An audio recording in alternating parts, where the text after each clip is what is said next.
bonsoir, comment ça va?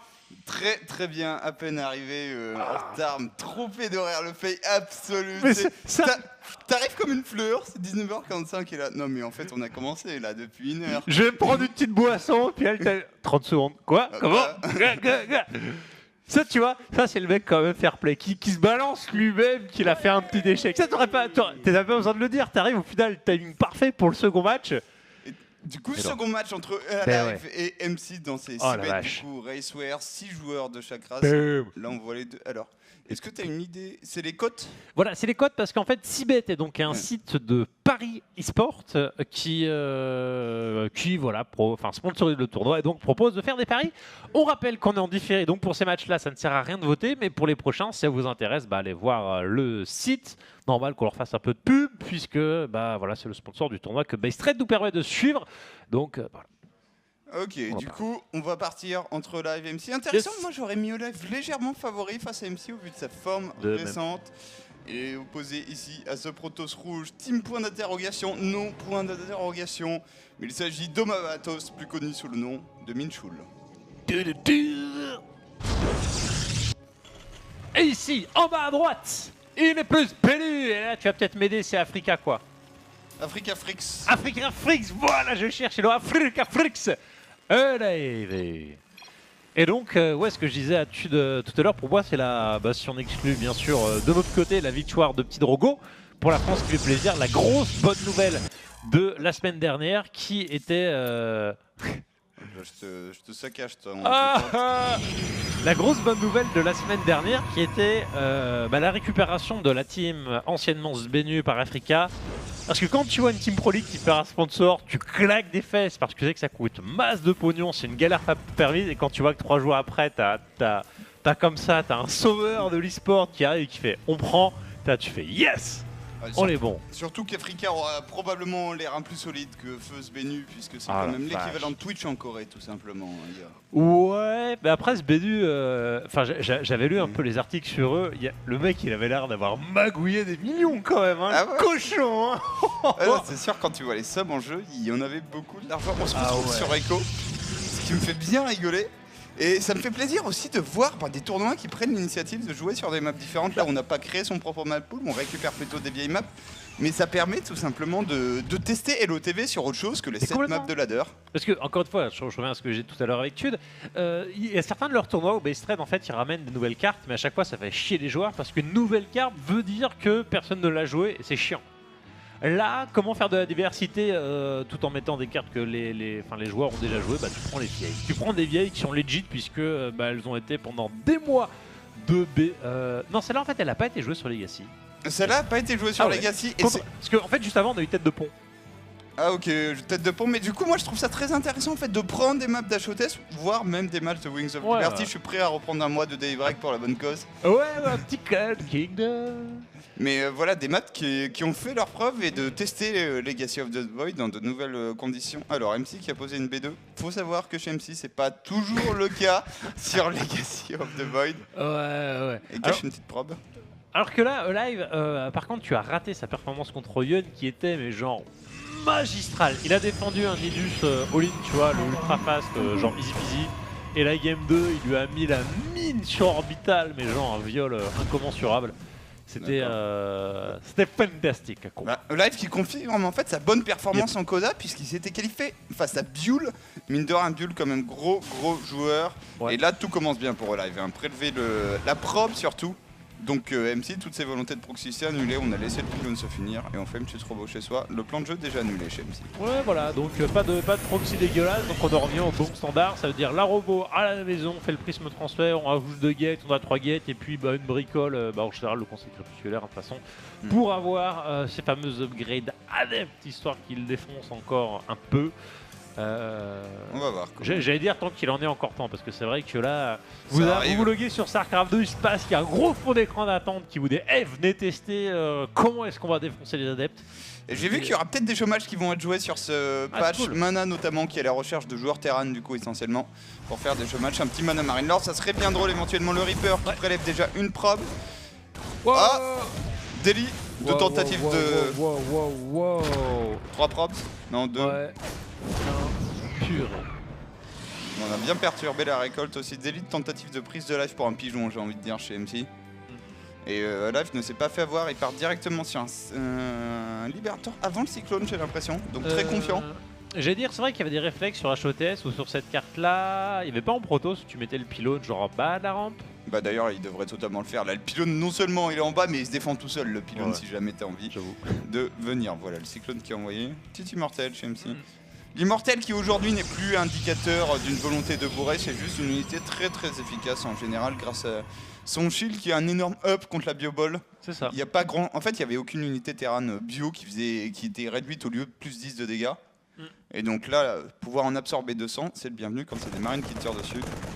Effectivement, ça demande un petit peu de micro-gestion, un peu de timing, mais pour snowball les fights en early, c'est plutôt béton. Donc là, voilà, le petit bail du pylône qui va récupérer un marine, mais le marine a vu ce prisme de transfert qui est censé être une grosse surprise, c'est toujours bien de l'avoir vu. Et 5 games de plus, hein, et pas de gaspille, je crois, sur la B2. Oui, c'est ça, j'allais dire. C'est pas forcément un all-in, sauf quand tu t'appelles MC, que décidément les prises de base, que ça soit Wings of Liberty ou Legacy of the Void, c'est pas ton kiff préféré. Liberator qui va se mettre en position. Sachant qu'il y a toujours cette même... Enfin, la dynamique classique du t'es pas à l'aise sur la carte, et ben tu cours dessus comme un reconneur. C'est ça. Je suis curieux de voir comment ça va faire. Hein. Quand même, les terrains ont gagné de super outils défensifs, notamment avec le Liberator. On fait des tanks aussi de temps en temps. Et là, on dit derrière tous les gaz de MC.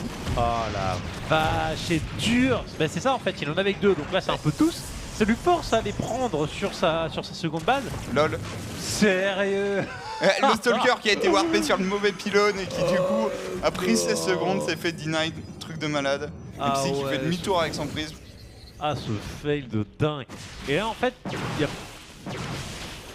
Transition ou pas transition? Est-ce qu'il a pris les gars sur sa B2 parce qu'il se faisait deny ceux de sa B1, ou est-ce que son plan a tellement échoué qu'il veut vraiment faire autre chose? Mais qu'est-ce que tu as comme autre chose à ce moment de la partie? Tu as dit, tu rajoutes un Twilight, tu prends une B3 et tu regardes comment ça se passe. Je suis pas convaincu, même s'il sort tranquillement, il a 2 immortels.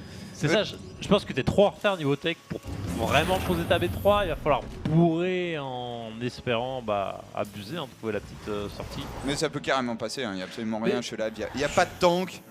Et surtout, il y a des sentinelles, il y a toujours moyen de jouer l'arnaque. Là, si tu débarques les sentinelles entre la B1 et la B2, tu la force field, tu montes la rampe like bœuf, les marines sont coincés en haut. Et t'es bien.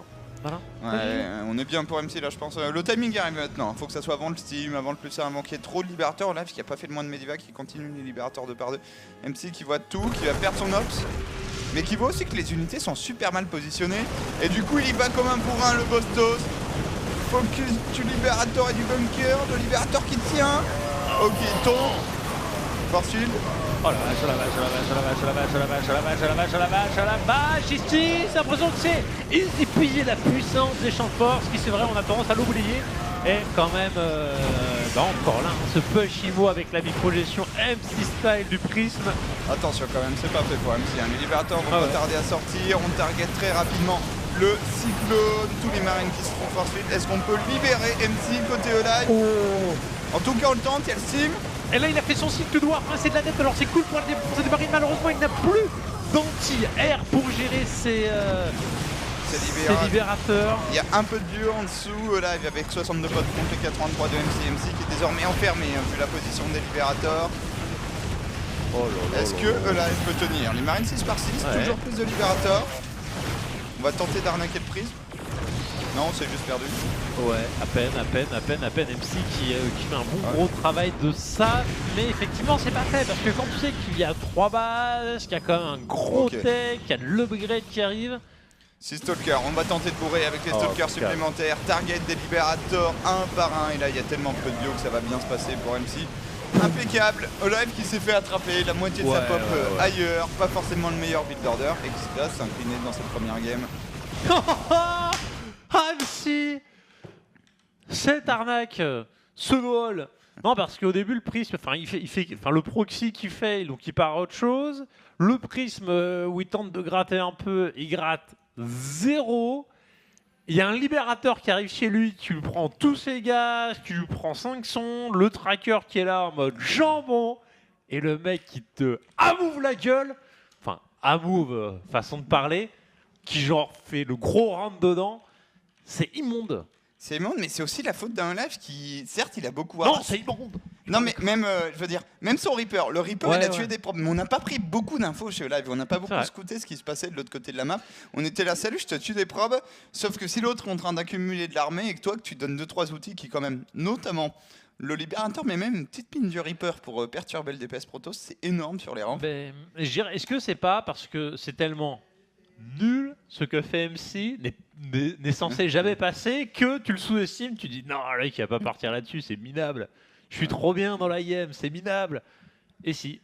Ouais, bah, Et c'est si, probablement un peu pour ça. C'est les build orders qui ne sont plus censés fonctionner, mais qui Ouais. fonctionnent quand même, puisque du coup, tu te mets à cut, tu ne fais pas de tank, tu balances les unités un petit peu pour ralentir le Protoss et tu te retrouves à poil. Deuxième map sur plus connu, ce coup-ci il s'agit de Dust Towers et en Protoss bleu en bas à gauche de la carte, l'arnaqueur MC. Et en haut à droite, on a vanté ses mérites, il est légitime, il est de plus en plus puissant. Malheureusement, il s'est fait enfler. Voilà. J'aime bien son icône. Hein. Très, Voilà. c'est à mi-chemin entre l'ego trip des mecs qui mettent leurs photos Ouais. et de ceux qui ont absolument rien. Ouais. Ok, MC qui a pique. En Donc- tout cas, ça fait plaisir de retrouver un MC quand même roi du timing, roi de l'exécution, parce que voilà, c'est comme ça qu'on aime le voir jouer, même si putain de temps il faisait des macro games legit.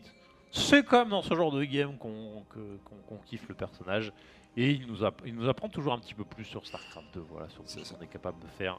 Ce qui est possible. Avec du Est-ce qu'on va vraiment tenter de monter une rampe avec qui fait 2 pixels de large avec masse unité dans cette partie? La question est réelle pour MC. Sachant qu'on peut aussi passer par la voie des airs, on commence à faire des petits coups de taser sur ce SCV. Attention au live. La relou attitude. Quand tu descends à 5, tu te mets en danger.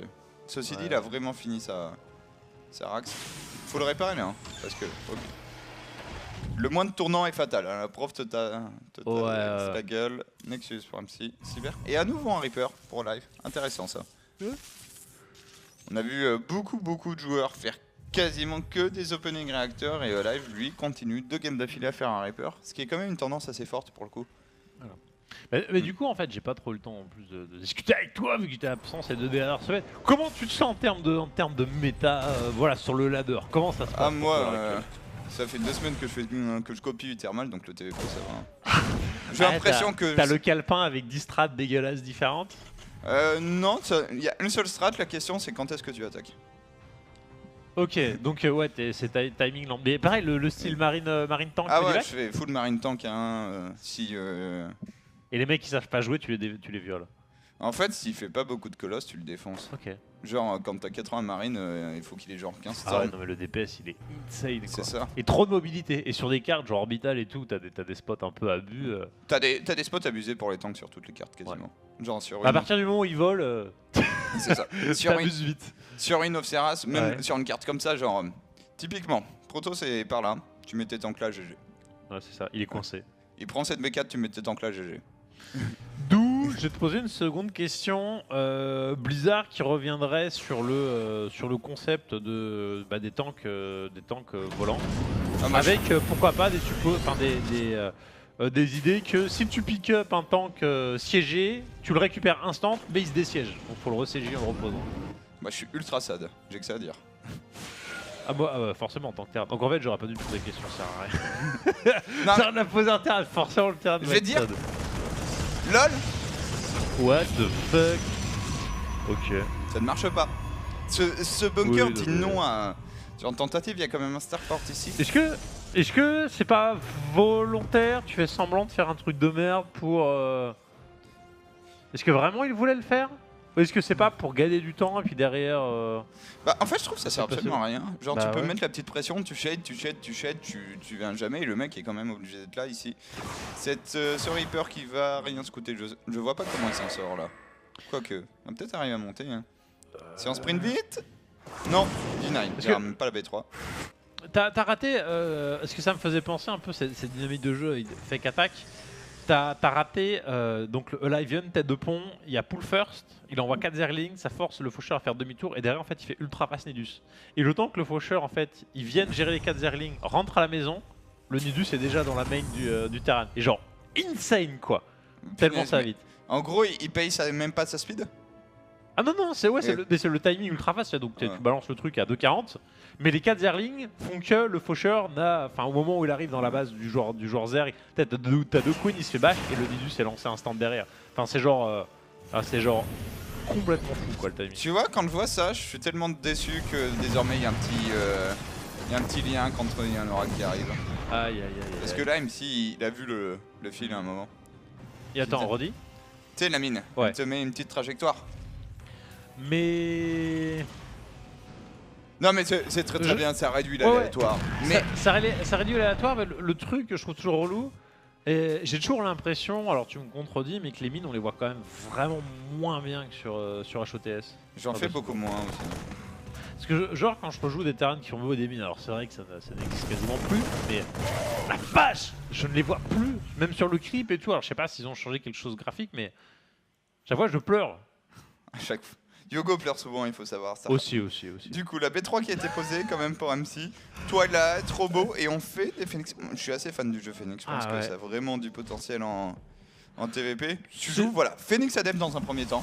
C'est toujours les styles de jeu aussi les plus fun à regarder parce que tu as la masse au sol, tu as les Phoenix qui vont zoner un peu autour, tu as la macro à faire à la maison. C'est vraiment sur un vrai triple front, je dirais au minimum.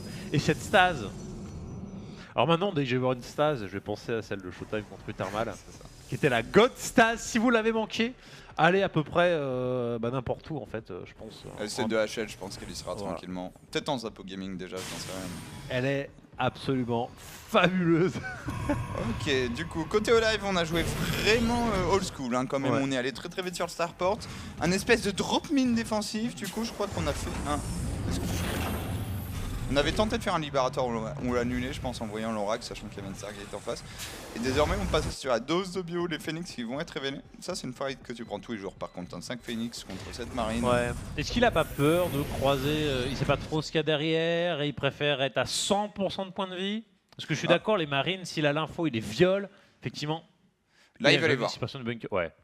Et là, mais là c'est gratuit. On peut aussi monter ici, puisque mine de rien, la mine contre les Phoenix c'est très drôle en fait. Tu te mets au-dessus.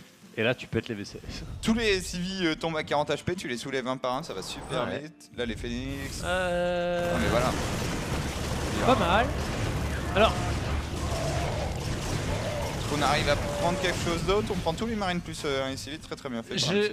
Dans ce genre de situation, j'ai envie de poser la question, j'aimerais savoir et j'aimerais être dans la tête du joueur. Est-ce que volontairement. Est-ce que c'est une erreur de ne pas avoir été chercher les marines ou est-ce que volontairement il attendait la B3 pour quelque chose de plus gros et de plus facile? Plutôt que d'exposer ses Phoenix en s'approchant de la rampe, il chope facilement quelques marines, quelques VCS qui sont isolés. Attention, oulala, là il y a le signe, il y a les libérateurs. Ouh, c'est pas bon ça pour MC. Qui s'en sort bien, hein. On donne un seul Phoenix alors qu'il y en a deux dans le rouge. Bon, deux Phoenix. On s'en est très bien sorti, mais ça va les rendre plus faibles. Et le style de live qui part ultra fast libérateur, mais vraiment, même à la partie précédente, hein, ça aide bien. Le double bunker en mode tiens, si jamais t'arrives vraiment. Et ça aidera aussi contre les Phoenix. Hein. Donc on a un MC qui a gratté, mais qui fait quand même assez peur. Les Phoenix, mine de rien, comme tu t'es quand même contraint de les utiliser en fight. Parce que tu vas lever les mines, tu vas essayer de choper le libérateur siégé. Et tu l'utilises de manière un peu kamikaze. Le fait de les avoir tous mis dans le rouge, ils n'ont quasiment plus que le bouclier. Ça va vraiment limiter leur potentiel frontal. Surtout qu'on parle d'une unité qui a quand même 120 PV, ce qui est beaucoup, mais que 62 shield. Donc quand t'as plus que le shield, t'es vraiment pas très bien. Et MC, ok, double forge, archive, et on va probablement finir par poser une B4 un jour. On a quand même la dose d'adeptes. Le problème là, c'est que la compo de MC, elle est très bien sur des timings, mais les adeptes en mid-late game, ça a une date de péremption en TVP. C'est ça. Pourquoi le mid-late game? Déjà parce que t'as beaucoup de lucky kite et aussi parce que là on est parti pour avoir la dose de libérateurs qui vont pouvoir siéger, pourquoi pas même des ghosts avec de l'EMP. Mais c'est ça en fait, il a la masse de gate qui peut lui permettre d'attaquer ou de défendre à tout moment. Mais là on le voit, enfin il n'y a pas possibilité, comme tu l'as dit, il y a les deux bunkers plus maintenant les libérateurs non. Il y a les upgrades. Qu'est-ce que tu fais en plus? Est-ce que tu vas chercher l'instant comme ça? Est-ce que Toi, enfin, c'est quoi le truc qui fait le plus chier? Le mec qui va chercher la Storm simplement ou le mec qui va rajouter des colosses? Je dirais que là, en fait, si je suis live et que j'avais conscience de ce qui se passait de l'autre côté, je serais bien. Il n'y a pas la dose de charge-lot qui sont beaucoup plus efficaces que les adeptes contre les libérateurs, puisque les charge-lot ont tendance à traverser la zone et passer derrière. Tu veux pas les tanker, donc tu es obligé de kiter, tu passes hors portée de tes libérateurs.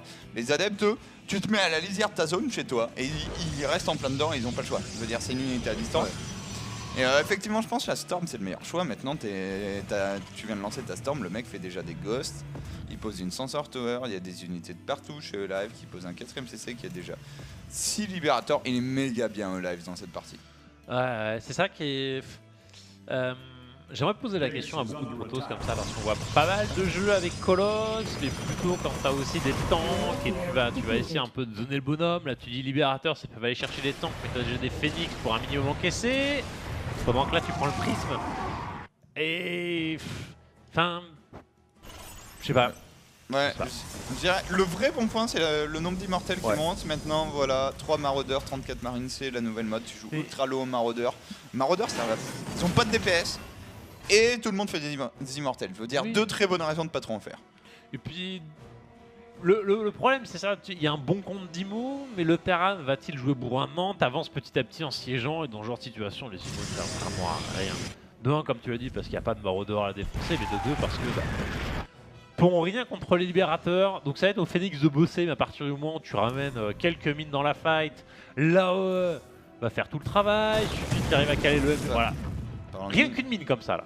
C'est infect. Non mais là s'il se fait MP c'est Templar, le no match est complet pour MP. Mais tu sens qu'il n'y a pas. Il sait pas qu'il y a des ghosts encore. On les voit, hein. Ouais. Oh, alors te déplacer comme ça en mode gros pâté alors que t'as des ghosts. Après il avait la vision sur le positionnement de l'armée. Ok, on va rajouter 3 robots et je pense qu'on va faire. C'est ça le truc qui va varier.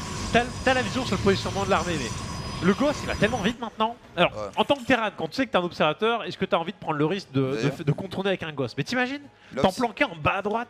Ouais mais là tu sais pas que t'es un Ops en fait. Je veux dire, il a 3 tourelles, l'Ops c'est genre sur le pixel où t'as pas la vision. Parce que enfin là il n'y a pas le cloak, mais arriver genre dans le dos d'un Protoss, lui caler juste le MP.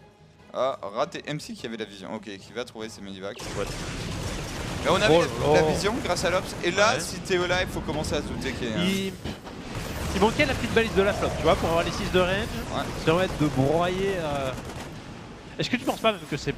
Oh là là là là là là. Si tu veux continuer à jouer sur Phoenix, est-ce que c'est pas indispensable maintenant d'ailleurs? Ouais, pour taper ça de coûte loin les vraiment cher quand même. MC a préféré investir dans 3 robots, une robot B, il va massacrer cette armée. Allez, faut pas être trop fainéant, voilà, sur les shades, du coup les adeptes font le travail. Maintenant les libérateurs passent son produit 4x4. On n'a pas la range par contre, on a bien investi dans les upgrades. Et c'est des colosses qu'on commence à sortir, la thermolance, 2 colosses de lancer. Cette base elle est hallucinante quand même de la part de MC, je sais pas. C'est bien, il y a la place, c'est bien utilisé, ça c'est bien, c'est ça, c'est rangé.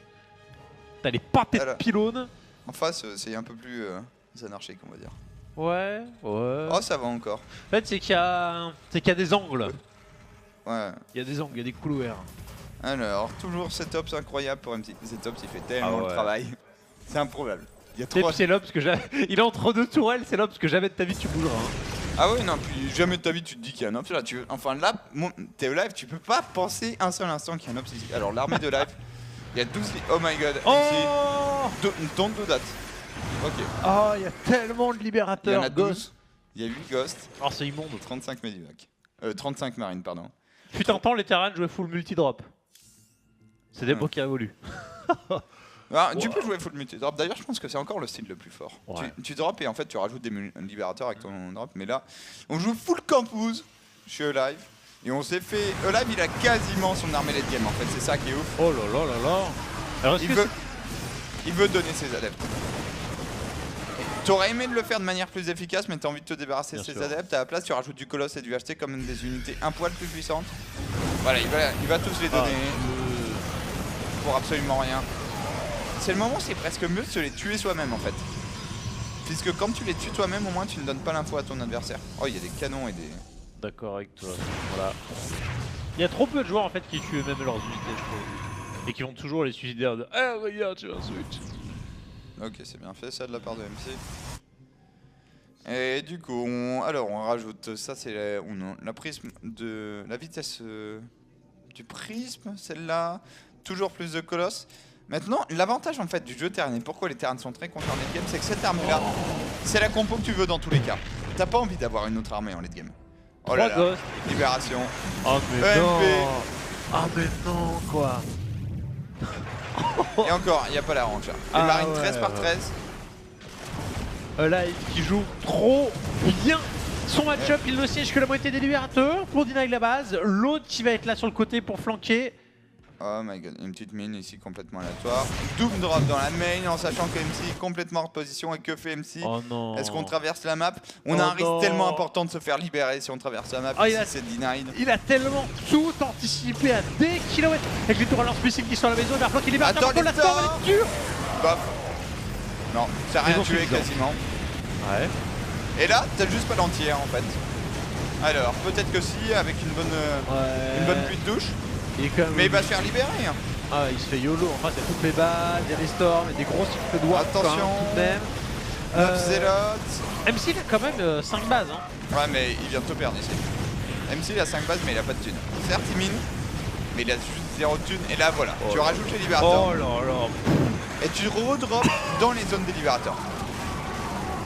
Ici, alors on était en train de sortir masse marine. Par contre, les 4 libérateurs seront juste pas contestés par cette armée où le seul entier est une centrée. La vache. Là, il sait à quoi il joue. Hein. C'est la seule chose que j'ai envie de dire. Il savait où il allait. Lol, run by the ghost. Ouais. Alors là, pour l'instant, c'est bien pour MC jusqu'au moment où t'as pas d'entier. 4 libérateurs qui il est en train de perdre coup. toute sa main. Et là, tu peux rien faire. Hein. Tu peux voir faire ce que tu veux. Tu rentreras jamais dans ces petits cercles tant que les marines. Cette game est quand même humiliante pour MC, je trouve. Même s'il a pas mal joué, Live il a fait ce qu'il a voulu. Hein. En fait, MC a pas réussi à mettre Live en difficulté. Là, il en paye le prix à ce moment-là de la partie. Live qui a pu faire tout ce qu'il voulait dans cette partie. Désormais, il se fait plaisir. Le joueur de chez Africafrix. Les ghosts qui rentrent avec le cloak, un petit EMP pour la forme. Et en face, le Doom Drop a toujours pas été géré. Il reste 6 gates pour MC qui avait mis des gates sur sa B2-1-3, c'est pas mal ça. C'est le point bien emmerdant parce que il avait quand même ses sondes, ses bases qui récoltent, mais il perd tous ses bâtiments de prod, il perd toute son armée, donc il ne veut pas profiter des points positifs à peu près. Ah, parlant de bâtiments de prod perdu, là tu tentes d'avancer avec des archons, super. Meilleur moment de ta vie quand t'es proto, tu te fais ensuite complètement abuser. GG. Il m'a fait rêver quand même Live. Autant en première game, c'est MC qui a vendu bien du rêve avec son timing MC-esque. Là, il a fait ce qu'il a voulu, il a posé ses bases, il a fait sa compo, il pose son siège, into Doom Drop, il comprend que ça contre-attaque. En fait, il avait déjà anticipé à la maison, il faisait la blinde de tour lance-missile, il ramène la moitié des libérateurs. C'était parfait. Ouais, c'était parfait pour Live, hein, qui en fait juste, voilà, on l'a laissé jouer comme tu l'as dit. Et ça s'est très mal passé pour MC par la suite. Le qui était pas du tout bon pour MC, hein. Il s'est fait ouvrir tout simplement. Maintenant il menait 1-0, on est en BO3, il lui reste une dernière balle de match à Mimchul. Ça sera sur Orbital Shipyard. Ah, du coup par contre les cotes évoluent pas en temps réel? Non, parce que de toute façon on n'est pas vraiment sur du temps réel non plus. C'est ça. Mais moi j'aurais mis mes sous sur un live. Ouais, de même. En tout cas, c'était pas ce joueur ici en bas à gauche. Première game, timing, ça passe. Seconde game, un petit peu macro, malheureusement, échec. MC. Et face à lui, quand il a réussi à poser son jeu, à faire sa masse de libérateur, il s'en est très très bien sorti. Team Africafrix, Live. Et je m'attends quasiment à un plan de jeu relativement similaire pour Live. Opening Reaper, je joue assez défensif, j'essaye de pas me faire attraper, peut-être petite pression libérateur. Into, je campe et je fais mon 200-200 de reps. C'est ça qui était très très beau dans le plan de jeu de Live. En fait, c'est qu'il a maxé avec déjà son armée late game. Ouais. Là où souvent, c'est arrivé à MC, tu maxes parce que tu n'arrives pas à trade, mais tu as toutes tes unités mid-game, genre tes adeptes, enfin. Et tu te retrouves avec un max bien pourri, donc tu es obligé d'essayer de faire une transition.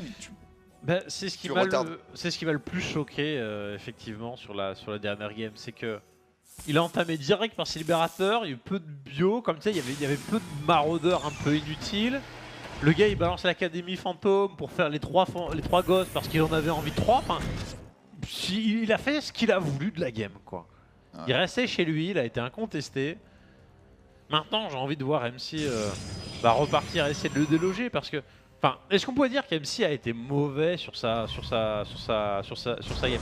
Il y a eu la pseudo en palais des Phoenix dans les libérateurs qu'ils ont tous mis dans le rouge et qui vont complètement les empêcher de refaire les casse-coups.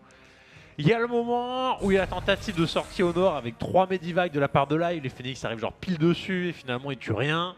Et là, enfin, il met un peu de temps à les tuer, tu vois, c'est un peu l'égout alors que s'il avait réussi à les choper quelques secondes plus tôt, il pétait les 3 Medivac for free. Ah, je pense qu'il y a surtout une passivité trop importante de la part de MC. On n'a pas vu d'Aras War Prism. Ouais. Le seul moment où il y a eu un War Prism, il a campé 5 secondes de trop en range d'une Sans Tower et s'est fait sanctionner. Et puis c'est vrai qu'il en a perdu un. Le moment où il en a balancé un à droite de la carte, il y a les 6 libérateurs qui lui sont arrivés dans la gueule. Est-ce que c'est pas lié au build de. Comment dire? Lié au build de Live. Enfin, pardon, au build. Enfin. Live, il part direct sur beaucoup de libérateurs. Donc de 1, il a la possibilité d'aller chasser tes prismes transfert. C'est chiant, même si ton prisme est à vite. De 2, si très rapidement il a 2, voire même c'est 4 libérateurs puisqu'il est produit par 2, tu peux facilement siéger quasiment tous les endroits relous sur chacune des bases. En fait, je vais te donner une réponse très rapide. Fais la speed du prisme. Ok. Ouais, fais la speed du prisme, tu la outplay et en fait tu warp pas massivement du coup. Tu gardes juste 4 adeptes dans un prisme et tu viens mettre la pression. Juste à race quoi, t'es pas en mode... Non, t'es pas en mode se warp 15 ok, je vois. dans la gueule. Ah, maintenant quand on est... Passion style quoi. C'est ça. Alors ici, Olive qui détruit du coup un automaton avec ce Reaper. On a vraiment pas d'âme chez Olive qui va se faire complètement deny sans scout. Ou pas. Oh my god. C'est incroyable. Genre le Reaper qui est passé sur le seul pixel où il pouvait passer. Qui va avoir le temps de poser une mine et qui aura vu la robot en face exactement le même build order. La deuxième rack sans add-on pour faire un peu plus de marine. On part sur une petite facto pour accéder très très vite au bâtiment favori de Live, on a l'impression, ce Starport. Non mais c'est ça, il y a plus de... Et là... Il y a plus cet... En fait, enfin, c'est un peu simple. Tu peux pas dire il y a plus cet amour pour le marine. T'as toujours l'amour pour le marine, mais t'as une haine incommensurable envers le pylône overcharge qui t'empêche toute sortie. Comme on avait sur HOTS, où tu peux sortir à 6, 8, 4 marines, 8 marines à maraudeur, 2 maraudeurs. Enfin, t'avais autant de variations que tu le souhaitais. Maintenant, bon, le mec il appuie sur l'overcharge et tu fais demi-tour quoi. C'est ça, et du coup, on va anticiper, je pense, l'arrivée de ce prisme là, qui est en train de voler. C'est très très important de voler en fait. L'idée, c'est de séparer ta B1 et ta B2 comme sur une map normale pour éviter qu'au moment où le prisme arrive, si tu ne le dessoutes pas avant qu'il drop ses adeptes, les adeptes shade de l'autre côté de la map, on cherche vraiment le prisme. Dis-moi qu'il y a un truc pas normal dans l'onglet de prod. Le blink? Ouais. C'est vachement bien le blink. Ouais, mais aussi donc ça. Alors j'ai vu beaucoup de timing avec Blink, mais... Il va all-in. La logique, c'est qu'il all-in après. Attention, bonne micro de la part de MC. Il perd un peu de vie sur ses adeptes et prélève 3 marines. Tu rajoutes des gates. Bah ça, all-in Blink, mais... Après, est-ce que sur cette carte c'est la meilleure? Parce que sur Serra, tu vois, souvent c'est le plan de jeu, c'est l'abus avec le contrebas et tout. C'est n'importe quoi. Est-ce que tu peux faire... Enfin, je vais pas dire aussi bien, parce que tu ne peux pas faire aussi bien, mais suffisamment de dommages, voire tuer sur cette carte-là. Ah, sur cette carte, tu peux tuer en fait. Trop de distance entre les deux fronts. C'est souvent, tu mets tous les Blinkstalkers par ici, tu pressionnes le prisme B2. Ok. Du coup, tu joues, tu crées un double front un peu artificiel. Ouais. Malgré l'absence effectivement d'une structure idéale pour Blink. On voit qu'il commence à y avoir un problème. Pas de B3 à 5 minutes pour le Protoss, c'est un Protoss qui fait un peu trop de choses sur deux bases. Il va falloir arriver à savoir que c'est cette gate Blink pour MC. Là où on peut se poser la question aussi chez MC, est-ce que le choix il est lié à la carte, ou comme tu l'as dit que voilà, malgré le terrain tu peux quand même créer de quelque chose de très très efficace avec le Blink, ou est-ce que c'est pas le problème Alive? Première raison, en macro game le mec il est quasiment butable, donc tu veux chercher à l'exploser le plus rapidement possible. De deux, tu vois que le mec qui rush libérateur, je vais pas dire que la réponse évidente c'est Stalker Blink parce que ça serait trop simple, mais tu peux éventuellement abuser de leur positionnement. Si t'as le Blink effectivement plus le prisme. Au-delà de Libérateur, en fait, Alive fait absolument pas le moindre tank. Ouais. Là où il y a beaucoup de terrains qui font 1 ou 2 tanks en défensif, qui quand même calme bien. Et c'est vrai que les tanks, c'est le truc qui te permet de... Enfin, dès que tu t'avances tes Stalker Blink, tu te prends une grosse basto. Si tu fais pas gaffe, tu perds un centre tracker. Sinon, tu es dans le rouge. Contre Libérateur, Marine, qui sont complètement delay d'un point de vue Steam ou clé de combat, tu peux trade longtemps, je pense. Ouais, tu peux trade longtemps. On va voir quand même comment s'il prend Alive, surtout s'il met ses Libérateurs en mode très... Ok. S'il met ses libérateurs comme ça, je vois pas comment ça passe pour MC. Mais le seul moyen de faire quelque chose pour MC dans ce genre de situation, c'est de blink en montant avec tout comme un vieil enfoiré pour sniper un libérateur. Si tu fais ça, t'en snipe un, t'as plus le blink et tu te fais bourrer par tout ce qu'il y a au sol. C'est ça, c'est que les marines en fait ils vont juste rester en dessous littéralement des libérateurs. T'as rien à faire. Là il y a une tourelle, il y a un cyclone.